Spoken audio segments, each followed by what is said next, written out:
70,000 ইহুদি সৈন্য থাকবে, আর কিছু অজ্ঞ জাহেল মহিলা থাকবে।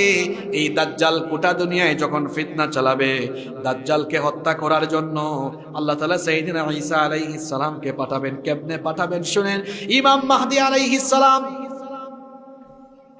ঈসা নবী যে মসজিদে আসবেন, মসজিদটাও কিন্তু রেডি হয়ে আছে। শুনেন, হাদিস থেকে বলছি, আল্লাহর নবী বলেছেন ফজরের নামাজের সময় ইমাম মাহদী সিরিয়ার দামেস্কের পূর্ব দিকের সাদা গম্বুজওয়ালা একটা মসজিদ, ওই মসজিদে ইমাম মাহদী নামাজে ইমামতির জন্য যখন দাঁড়াবেন, ঠিক ওই সময়ে নামাজের দাঁড়ানোর ঠিক আগ মুহূর্তে 2 জন ফেরেশতার ডানার উপরে ভর করে সিরিয়ার দামেস্কের সাদা গম্বুজওয়ালা ওই মসজিদের মধ্যে ঈসা আলাইহিস সালাম অবতরণ করবেন।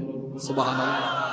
ইমাম মাহদী দেখেই চিনে ফেলবেন, দেখেই বলবেন আহলান ওয়া সাহলান, আসেন, আপনার অপেক্ষায় আমরা ছিলাম, আপনি নামাজের ইমামতির জায়গায় দাঁড়ান। ইমাম মাহদী যখন এই কথা বলবেন, ঈসা আলাইহিস সালাম তখন বলবেন, না, আপনি ইমাম, আপনি হচ্ছেন গোটা দুনিয়ার মুসলমানদের খলিফা, আপনি ইমামতি করেন, আমি মুক্তাদি হব। নামাজ আরম্ভ হয়ে যাবে। ওইদিকে দাজ্জাল তার 70,000 ইহুদি বাহিনী নিয়ে ইমাম মাহদীকে হত্যার জন্য সিরিয়ায় আসতে থাকবে। আস্তে আস্তে ওই সাদা গম্বুজওয়ালা মসজিদের বাহিরে চলে আসবে। দাজ্জাল তো আর জানে না তার জমদূত হয়ে দুনিয়াতে ইতিমধ্যে চলে এসেছেন ঈসা ইবনে মারইয়াম। সুবহানাল্লাহ। নামাজের শেষে ঈসা আলাইহিস সালাম বক্তব্য দিবেন, বলবেন, নামাজের শেষে ঈসা আলাইহিস সালাম বক্তব্য দিবেন। ঈসা আলাইহিস সালাম বলবেন, সবাই প্রস্তুত হও, দাজ্জালকে আর দুনিয়ায় রাখা হবে না, এই দাজ্জালকে হত্যা করার জন্য আল্লাহ আমাকে পাঠিয়েছেন, রেডি হও। এমন সময় দেখা যাবে দাজ্জাল তার বাহিনী নিয়ে মসজিদের বাহিরে ঘেরাও করে ফেলেছে। ঠিক সেই সময় ঈসা আলাইহিস সালাম বের হবেন। ইমানদার কখনো অস্ত্র শস্ত্রকে ভয় পায় না, ইমানদারদের অন্তরে কেবল একজনের ভয় আছে, তিনি কি? ঈসা আলাইহিস সালাম বের হবেন মসজিদ থেকে। দাজ্জাল যখন ঈসা আলাইহিস সালামকে দেখবে, হাদিসে এসেছে, নবীজি বলেছেন, লবণ যেমন পানিতে গলে যায়, ঠিক তেমনি ভাবে ঈসা আলাইহিস সালামকে দেখে দাজ্জালও গলে যাওয়ার মতো অবস্থা হবে। কিসের আর যুদ্ধ? দাজ্জাল তখন ঈসা নবীকে দেখে পালাতে থাকবে। ঈসা নবী দাজ্জালকে ধরার জন্য, ঈসা নবী এবার ঈসা আলাইহিস সালাম তাকে ধাওয়া করতে থাকবেন। ধাওয়া করতে করতে করতে করতে করতে করতে তাকে গিয়ে ফিলিস্তিনের লুদ শহরে, এই লুদ ছিল ফিলিস্তিনের শহর, দখলদার ইহুদিরা এই শহরটাকেও দখল করে ফেলেছে। লুদ সিটি, ইউটিউবে গুগলে সার্চ করবেন, লুদ সিটি, এটা দখল করে ফেলেছে এখন কারা? ইহুদিরা। আসলে ছিল ফিলিস্তিনের জায়গা, দখল করেছে এখন ইসরাইল। ওই লুদ শহরের কাছে নিয়ে যাবেন, বাবে লুদের কাছে গিয়ে ঈসা আলাইহিস সালাম তার বর্ষা দিয়ে দাজ্জালকে তিনি সেখানে কতল করবেন। আল্লাহু আকবার। একটু আগে যে বলেছি ফিলিস্তিন হবে আগামী দুনিয়ার মূল ক্যারেক্টার, মূল চরিত্র। আখিরি জামানায় যা হবে সব ফিলিস্তিনকে কেন্দ্র করে হবে। এখানেই মাহদী, এখানেই দাজ্জাল, এখানেই ঈসা আলাইহিস সালাম, এখানেই দাজ্জালের মৃত্যু। এটাই হবে গোটা দুনিয়া শাসন পরিচালনার হেড অফিস। সুবহানাল্লাহ। দাজ্জাল শেষ। দাজ্জালের 70,000 ইহুদি বাহিনীর অবস্থা কি হবে? ইমানদাররা তাদেরকে কচু কাটা আরম্ভ করবে। এই ইহুদি জাত জান বাঁচানোর জন্য দেয়ালের পিছনে আশ্রয় নিবে। আল্লাহর হাবিব বলেছেন, এই ইহুদিদেরকে হত্যা করার জন্য ওই দিন আল্লাহ দেয়ালের জবানও খুলে দিবেন। দেয়াল তখন ইমানদার মুজাহিদদেরকে বলবে, হে আল্লাহর জন্য, হে আল্লাহর দিনের মুজাহিদ, আমার আড়ালে এক ইহুদি আছে, তাকে ধরো এবং হত্যা করো। আল্লাহু আকবার। গাছের আড়ালে আশ্রয় নিবে, গাছের জবান আল্লাহ খুলে দিবেন। গাছ বলবে, আমার আড়ালে এক কাফির আছে, তাকে ধরে ধরে হত্যা করো। এইভাবে করে দাজ্জাল এবং তার বাহিনীকে শেষ করে দিয়ে গোটা দুনিয়ায় আবারও ইসলামের পতাকা বিজয়ী হবে। সম্মানিত ভাইয়েরা, কষ্ট হচ্ছে আপনাদের? আজকের মাহফিলে আসতে পেরে আপনারা সবাই খুশি না বেজার? কারা কারা খুশি একটু হাত তুলেন তো দেখি। মাশাআল্লাহ, মাশাআল্লাহ। একটু হাত ভালো করে তুলেন না, এবার একটু নাড়াচাড়া মারেন। অনেক কষ্ট করছেন আপনারা, দীর্ঘক্ষণ ওয়াজ শুনতেছেন। হয়েছে হয়েছে, ঠিক আছে, সোজা করেন, একদম সোজা করেন, সোজা করেন। আচ্ছা, দেখি আমার আজকের মাহফিলের সৈন্যবাহিনী কোথায়? আমাদের স্বেচ্ছাসেবক ভাইয়েরা চারিদিক থেকে ঘায়েল করে ফেলেন। ব্যাগ নিয়ে ঢুকেন। আর আপনারা কি করেন? হাতগুলা নামান, নামাইয়া পকেটে ঢুকান। মানুষের পকেটে ঢুকাইয়েন না, নিজের পকেটে ঢুকান। আর এই যে মসজিদের উদ্যোগে আজকের মাহফিল, মসজিদটার কাজ চলতেছে। নবীজি বলেছেন, মান বানা লিল্লাহি মাসজিদান বানাল্লাহু বাইতান ফিল জান্নাহ। যে আল্লাহর ঘর, এই যে আপনারা উঠে যাচ্ছেন কেন? আমার তো কথা এখনো কিছু বাকি আছে। আপনারা কি মোনাজাত করে যাবেন না? পাবনার মানুষ তো ভদ্র মানুষ। হ্যাঁ, আচ্ছা, গত বছর মাহফিলে ছিল, আপনারা বলেন তো এই বছর মাহফিলে নাই, কবরে চলে গেছে এমন কিছু মানুষ আমাদের এলাকায় আছে? তো আছে। তো আগামী বছর তো আপনি না থাকতে পারেন। এটা জীবনের শেষ মুনাজাত। হাজার হাজার মানুষ এখানে এসেছেন। কার কার কার মাধ্যমে, যে কার হাতের জন্য যে দোয়া কবুল হয়? আমি তো গুনাহগার, কিন্তু আমি তো মুসাফির, সফর অবস্থায় দোয়া কবুল হয় বলেছেন মুহাম্মদ সাল্লাল্লাহু। কে উঠবেন না? আমার কিছু কথা বাকি আছে, মোনাজাত হবে এরপরে, তারপর আমরা উঠবো ইনশাআল্লাহ। একটা স্লোগান দেন, লিল্লাহি তাকবীর, লিল্লাহি তাকবীর, লিল্লাহি তাকবীর। যে ফিলিস্তিনকে নিয়ে এখন এত ষড়যন্ত্র, যে ফিলিস্তিনিদের উপর এত নির্যাতন, এই ফিলিস্তিনের ভূমি হবে আগামী দুনিয়া শাসনের মূল কেন্দ্রবিন্দু। সুবহানাল্লাহ পড়েন। যে দাজ্জাল এত ফিতনা চালাবে, বাবারা ভাইয়েরা, এই দাজ্জালের ফিতনা থেকে সবাই বাঁচতে চান তো? তা কিছু আমল শিখে যাবেন না আজকে আসছেন যে? হ্যাঁ, দাজ্জালের ফিতনা থেকে বাঁচার জন্য আমরা আমল করব তিনটা। জোরে বলেন কয়টা? এই তো আপনারা অমনোযোগী হয়ে গেছেন। ব্যাগ নিয়ে যে যার ভাইয়েরা যাবে, এখানে ভাইয়েরা আছেন যাবে। আপনারা একটু মনোযোগ দেন, 5 মিনিট, এরপরে মোনাজাত হবে। বসেন, যারা দাঁড়িয়ে আছেন বসে যান, বিশৃঙ্খলা করবেন না। এই দাজ্জালের ফিতনা থেকে বাঁচার জন্য কয়টা আমল করব আমরা? দাজ্জালের ফিতনা থেকে বাঁচার জন্য 3টা আমল করবেন। নাম্বার 1, দাজ্জাল যেহেতু নিজেকে রব বলে দাবি করবে, এজন্য রবের পরিচয়গুলো ভালোভাবে জেনে নেবেন। রবের পরিচয় জানার জন্য তার অনেকগুলো গুণবাচক নাম আছে। যেমন আল্লাহর নাম হচ্ছে রহমান, আল্লাহর নাম হচ্ছে রহিম, আল্লাহর নাম হচ্ছে করিম, আল্লাহর নাম হচ্ছে সত্তার, আল্লাহর নাম হচ্ছে গফফার। এইরকম আল্লাহর 99টা নাম আছে।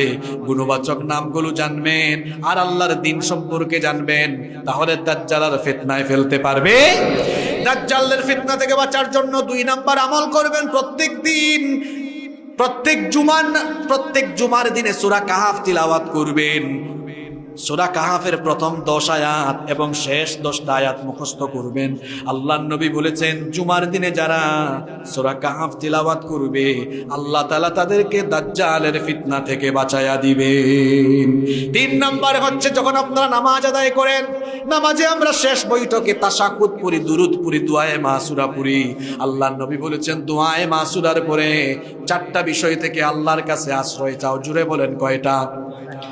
1 নাম্বার, আল্লাহুম্মা ইন্নী আউযু বিকা মিন আযাবি জাহান্নাম ওয়া মিন আযাবিল কবর ওয়া মিন ফিতনাতিল মাহইয়া ওয়াল মামাত ওয়া মিন ফিতনাতিল মাসিহিদ দাজ্জাল। যে দোয়াটা বললাম, এই দোয়াটা কার কার মুখস্থ আছে? হাত তুলেন। এই যে এখন যারা বিশৃঙ্খলা করছে, শেষ ভালো যার, সব ভালো তার, এগুলো বিশৃঙ্খলা, উঠাউঠি করা, শয়তান কি নিচের থেকে চুলকাচুলকি করে, গুতাগুতি করে। আমি হাসিবুর রহমান এই পাবনায় মাহফিলে এসেছি, বাসায় যেতে পারবো কিনা জানি না, রোড অ্যাক্সিডেন্ট করে মরে যেতে পারি। আপনি রওনা দিয়েছেন, বাড়িতে যেতে পারবেন কিনা এখানেই গজবে শেষ হয়ে যেতে পারেন। যে গুনাহ করেছেন, এই গুনার জন্য কি 10 মিনিট বসে কাঁদতে মন চায় না? শয়তান কি ভেতরকে এত কালো বানিয়ে দিয়েছে? কয়টা আমল বলছি? 3 এবং সর্বশেষ আমল বলছি। নবীজি বলেছেন, নামাজে তাশাহুদ, দুরুদ এবং দুআয়ে মাসুরার পরে এই দোয়াটা করো আর 4টা বিষয় থেকে আশ্রয় চাও। আল্লাহুম্মা ইন্নী আউযু বিকা মিন আযাবি জাহান্নাম ওয়া মিন আযাবিল কবর ওয়া মিন ফিতনাতিল মাহইয়া ওয়াল মামাত ওয়া মিন ফিতনাতিল মাসিহিদ দাজ্জাল। এই দোয়াটা কে কে পারেন মুখস্থ? দেখি হাত তুলেন। অনেক কম। ফেনী, নোয়াখালী, লক্ষ্মীপুর এই প্রশ্ন করলে 100 জনের মধ্যে 90 জন হাত তুলে। পাবনার মানুষ এই দোয়াটা মুখস্থ করলেন না। এই দেখেন, আমল নাই, আমলের দিকে আমরা নাই। মাহফিল হলে দেখা যায়, মাহফিলে বসলে কথা শুনবে, আমল ভালো হবে, জাহান্নাম থেকে বাঁচার অনেক কথা শুনবে। মাহফিলে নাই, আছে কোথায়? মেলায়। এই মেলায় ভেলায় আমাদের সময় চলে গেল। এই দোয়াটা মুখস্থ করবেন। সবাই পারবেন? সংক্ষিপ্ত দোয়া। যুবক ভাইয়েরা শোনেন, গুগলে সার্চ করবেন, দেখবেন দোয়াটা চলে আসবে, মুখস্থ করবেন। যারা পারেন আমার সঙ্গে বলেন, যারা পারেন কি সবাই বলেন, বলেন আল্লাহুম্মা, জোরে বলেন আল্লাহুম্মা ইন্নী আউযু বিকা মিন আযাবি জাহান্নাম ওয়া মিন আযাবিল কবর ওয়া মিন ফিতনাতিল মাহইয়া ওয়াল মামাত ওয়া মিন ফিতনাতিল মাহইয়া ওয়াল মামাত ওয়া মিন ফিতনাতিল মাসিহিদ দাজ্জাল। কি সুন্দর দোয়া নবীজি শিখালেন, আল্লাহুম্মা ইন্নী আউযু বিকা মিন আযাবি জাহান্নাম, হে আল্লাহ আমাকে জাহান্নামের আযাব থেকে বাঁচাও, ওয়া মিন আযাবিল কবর, কবরের শাস্তি থেকে বাঁচাও, ওয়া মিন ফিতনাতিল মাহইয়া ওয়াল মামাত, জীবন মৃত্যুর ফিতনা থেকে বাঁচাও। 4 নম্বর, ওয়া মিন ফিতনাতিল মাসিহিদ দাজ্জাল, দাজ্জালের ফিতনা থেকে আমাদেরকে বাঁচাও। বলেন আমিন। এই আমলগুলো করবেন। আর নিজেকে ঈমানের পথে পরিচালিত করার জন্য নামাজ, নামাজ, নামাজ, নামাজের কোনো বিকল্প। রাত 12টা পর্যন্ত ওয়াজ শুনেন আর ফজরের নামাজ কাজা করলেন, এই ওয়াজ শোনার কোনো দাম? মুসলমানের প্রথম পরিচয় সে নামাজি হয়। নামাজ ছাড়বে না। আব্বা আম্মার খেদমত করবেন, মা বাপের সাথে উঁচু গলায় কথা বলবেন না, রাগ করে কথা বলবেন না, ঝিড়কি দিয়ে কথা বলবেন না। আল্লাহ বলেছেন ওয়াকুল লাহুমা কওলান কারীমা, ভদ্র ভাষায়, সম্মানজনক ভাষায়, বিনয়ের সাথে আব্বা আম্মার সাথে কথা বলো। শিখিয়েছেন কে? যারা বিবাহিত, স্ত্রীর হক আদায় করবেন, স্ত্রীর সাথে সুন্দর আচরণ করবেন। যে সকল বোনেরা মহিলা প্যান্ডেল থেকে, বাড়ি থেকে শুনছেন, স্বামীর হক আদায় করবেন, স্বামীর খেদমত করবেন, স্বামীর আনুগত্য করবেন। যুবক ভাইদেরকে বলছি, মোবাইলের ফিতনায় পড়ে ঈমান হারা হবেন না, অশ্লীল আজে বাজে ভিডিও দেখবেন না। মনে রাখবেন, কেউ কিচ্ছু না জানলেও না দেখলেও আপনার সব খবর একজন জানেন, তিনি কি? বড়দেরকে সম্মান করবেন, ছোটদেরকে স্নেহ করবেন, উলামাদেরকে সম্মান করবেন, মসজিদের সাথে সম্পর্ক রাখবেন, মাদ্রাসার সাথে সম্পর্ক রাখবেন, উলামাদের সাথে সম্পর্ক রাখবেন। সুদ ঘুষ থেকে নিজেকে হেফাজত করবেন। যে ব্যক্তি সুদ খায়, নবীজি বলেছেন সুদের 70টার বেশি গুনাহ, এর মধ্যে সর্বনিম্ন গুনাহ হলো নিজের মায়ের সাথে জিনা করা। নাউযুবিল্লাহ। ইমানদার সুদ খেতে পারে না, ঘুষ খেতে পারে, আরেকজনের জায়গা নিয়ে ঠেলাঠেলি করতে পারে না। অবশ্যই এরকম মানুষ আমাদের সমাজে নাই। অন্যায় অপরাধ থেকে নিজেকে হেফাজতে রাখবো, নামাজি হব, দিনদার হব, দিনের পথে চলবো, কোরআন সুন্নাহর পথে চলবো। আল্লাহ আমাদের সবাইকে তৌফিক দান করুন।